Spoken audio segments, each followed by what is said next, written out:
নমস্কার বন্ধুরা, সবাই কেমন আছেন? আমি পাপড়ি কিচেন অ্যান্ড ব্লগ থেকে চলে আসলাম নতুন একটা রেসিপি নিয়ে। এখানে নিয়েছি হাফ কেজি কসুরলতি বেছে, আর একা হাতে বেছে নিয়েছি, খুব সুন্দর করে ধুয়ে পরিষ্কার করে নিয়েছি। আর আজকে রান্না করবো এটা ইলিশ মাছ দিয়ে, দুটো ইলিশ মাছ। বন্ধুরা, এই যে গরম জল দিয়ে দিচ্ছি, লতিগুলো একটু সিদ্ধ করে নেব। হয়তো বোনা লতি, গলা চুলকাতে পারে, আর জলের মধ্যে লতি তাই কিনে আনছে তোমাদের দাদা ভাই। লতিটা দিয়ে একটু নেড়ে ছেড়ে দিচ্ছি, আর ফুটান্ত গরম জলে লতিটা দিয়ে দিয়েছি। ওখানে কিন্তু একটু লবণ দেওয়া ছিল, আর একটু ভাপটা দিয়ে জলটা ফেলে নিলে তাহলে কিন্তু আর গলা চুলকানোর সম্ভাবনা থাকে না। আজকে রান্না করব চিংড়ি মাছ দিয়ে, আর চিংড়ি মাছটা কিন্তু ভেজে রাখা ফ্রোজেন করা আছে। তবে সাথে থাকুন বন্ধুরা, কিভাবে আমি লতিটার রেসিপিটা করি।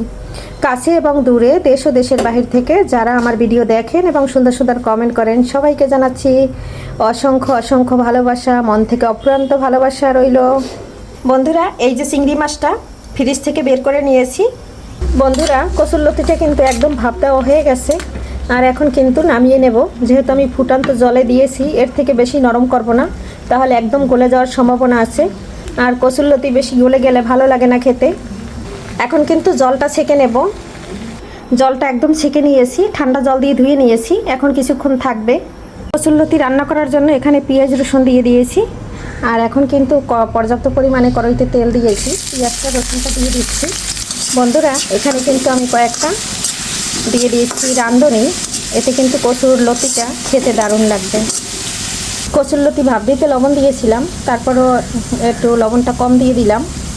পেঁয়াজটা একটু লবণ দিয়ে আমি আর একটু নরম করে নেব। তারপরে এখানে জল দিয়ে গুঁড়া মশলাটা দিয়ে দেব।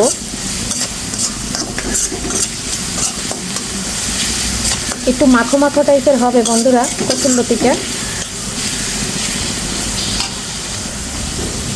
এখন কিন্তু একটু গরম জল দিয়ে দিচ্ছি। মশলা কিন্তু এখানে মরিচ দিয়ে দিচ্ছি, হলুদ দিয়ে দিচ্ছি, আর দিয়ে দিচ্ছি ধনিয়ার গুঁড়া। এখন আমি সব কিছু দিয়ে কষিয়ে নিচ্ছি। মশলাটা ঢাকনা দিয়ে খুব সুন্দর করে কষিয়ে নেব। বন্ধুরা, ঢাকনাটা কিন্তু উঠিয়ে নিলাম। মশলাটা কষানো হয়ে গেছে। মশলাটা কিন্তু খুব সুন্দর করে কষাতে হয়, তাহলে কিন্তু খেতে বেশি মজা লাগে। এই যে মশলাটা খুব সুন্দর করে কষানো হয়ে গেছে। এর ভিতরে দিয়ে দিচ্ছি ফ্রোজেন করা চিংড়ি। বন্ধুরা, এখানে অনেকগুলো চিংড়ি মাছ দিয়ে দিয়েছি, আর সোনার হরিণ চিংড়ি মাছ। এখন কিন্তু কসুরলতিগুলো দিয়ে দেবো। বন্ধুরা, নেড়ে ছেড়ে একদম মিশিয়ে নিয়েছি। এখন আমি ঢাকনাটা থেকে ঢেকে দেবো। ঢেকে জালটা একদম কমিয়ে কষিয়ে নেব। বন্ধুরা, খুব সুন্দর করে কষিয়ে নিয়েছি। এখন কিন্তু আরেকটু নেড়ে ছেড়ে তারপরে গরম জল দিয়ে দেব। রেসিপিটা কিন্তু একদম ঝোল ঝোল হবে না, একটু মাখো মাখো হবে, তাহলে খেতে কিন্তু ভালো লাগবে। আর এইভাবে কসুরলতি রান্না করলে একদম এক থালা ভাত নিমিষে শেষ হয়ে যায়।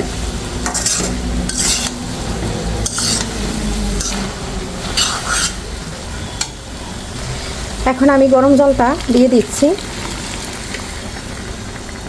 গরম জলটা দিয়ে হাই হিটে রান্না করে নেব 10 মিনিটের মতো।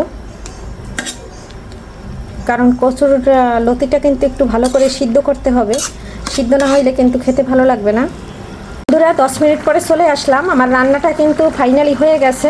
এখানে কিন্তু আমি আমার গাছের একটু ধনেপাতা দিয়ে দিচ্ছি, আর এই যে মাখো মাখো ঝোল কসুরলতি, আর সাথে আছে চিংড়ি মাছ, একদম ডান হয়ে গেছে। আর এই ধনেপাতাটা দিলে কিন্তু খুব সুন্দর একটা ফ্লেভার আসে। আর এটা কিন্তু বিলতি ধুনগের পাতা। আর বন্ধুরা, আপনারা কি বলেন অবশ্যই বলবেন। আর এই যে বিলতি ধুনগের পাতাটা দিয়ে কিন্তু আমি নেড়ে ছেড়ে নিচ্ছি। আর রান্নাটা কিন্তু মাখো মাখো ঝোল একদম রেডি হয়ে গেছে। প্রতিটা কসুরলতি কিন্তু একদম আস্তা রয়েছে, আর সম্পূর্ণ সিদ্ধ হয়ে গেছে। এই যে একদম সিদ্ধ হয়ে গেছে। এইভাবে যদি বন্ধুরা কসুরলতি রান্না করেন, তাহলে কিন্তু এটা একদম গলে যাবে না, আর একদম আস্তে আস্তে থাকবে, খুব সুন্দরভাবে সিদ্ধ হবে। মশলাটা খুব সুন্দর করে ভিতরে প্রবেশ করবে, আর খেতে যেরকম দারুণ লাগবে বন্ধুরা, নিমেষে 1 প্লেট ভাত শেষ হয়ে যাবে। বন্ধুরা, এই পর্যায়ে চুলার জালটা একদম অফ করে দিয়েছি, আর রান্নাটা কিন্তু আমার একদম ডান হয়ে গেছে। এই যে, আর এটা কিন্তু ঠান্ডা হইলে ঝোলটা একদম শুকিয়ে যাবে, এই ঝোলটা কিন্তু থাকবে না। আর এখন আমি রেসিপিটা বেড়ে নিচ্ছি, তারপরে শেয়ার করতেছি। এই যে লতিটা কিন্তু আমি ফাইনালি একদম নামিয়ে নিচ্ছি। আর প্রতিটা লতি কিন্তু খুব সুন্দর, একদম আস্ত আস্ত আছে বন্ধুরা। আর এখানে কিন্তু কামড়ে কামড়ে আছে চিংড়ি মাছ, আর সাথে যদি এরকম চিংড়ি মাছ থাকে একদম জমে যাবে। ফাইনালি কিন্তু একদম নামিয়ে নিয়েছি বন্ধুরা। আজকের রেসিপি এখান থেকে বিদায় নিচ্ছি। সবাই ভালো থাকবেন, সুস্থ থাকবেন। সবাইকে জানাচ্ছি আগামী ভিডিও দেখার আমন্ত্রণ। সবাইকে বাই বাই।